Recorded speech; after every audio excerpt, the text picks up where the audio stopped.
बिलासपुर जिले के civil line थाना क्षेत्र में आने वाले गजमोहनी अपार्टमेंट में भीषण आगजनी की वारदात निकलकर सामने आई है। जानकारी मिली है कि जो आगजनी की वारदात है वो सुबह करीब 5 से 6 बजे की बताई जा रही है। जैसे ही लोग अपार्टमेंट में धुआं देखते हैं तो तत्काल मौके पर पहुंचते हैं और ये आग की लपटें धीरे धीरे बड़ी आगजनी में तब्दील हो जाती है। आपको बता दें कि गजमोहनी अपार्टमेंट में करीब 45 फ्लैट है। आपको बता दें कि यहाँ फ्लैट के साथ ही एक इलेक्ट्रॉनिक का गोदाम था, जहाँ पर शॉर्ट सर्किट की वजह से भीषण आगजनी की वारदात निकलकर सामने आई। जैसे ही आगजनी की घटना की जानकारी पुलिस विभाग और दमकल विभाग को लगती है तो तत्काल पुलिस विभाग और दमकल विभाग की टीम मौके पर पहुंचती है और काफी मशक्कत के बाद आगजनी पर काबू पाने की जानकारी मिल रही है। आपको बता दें, जैसे हमें जानकारी मिली है, करीब 4 से 5 दमकलों की मदद से इस आगजनी की वारदात पर काबू पाया गया। पर सवाल यह है कि इतने पॉश एरिया में इतने बड़े गोडाउन का संचालन करना कितना वैध है। इस पूरे मामले में हम निगम कमिश्नर और निगम अधिकारियों से बात करने का प्रयास करेंगे और जानेंगे कि वो किस तरीके से इतने बड़े गोदाम का, इलेक्ट्रॉनिक का इतना बड़ा गोदाम है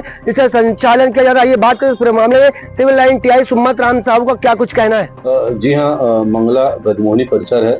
सुबह 7 बजे सूचना मिली थी कि गजमोहनी परिसर के नीचे जहाँ पे पार्किंग स्थल है वहाँ गोडाउन है, कुछ इलेक्ट्रॉनिक सामान है, वहाँ आग लगी है।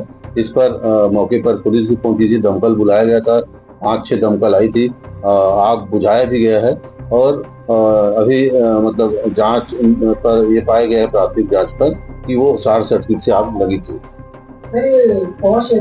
गोदाम कितना वैध है? क्योंकि वो गजमोहनी परिसर है और वहाँ नीचे पार्किंग था और पार्किंग को जो नीचे का आधा हिस्सा भाग में चारों तरफ से दीवार लगाकर पार्किंग स्थल को गोदाम बनाया गया था, जो उचित नहीं है।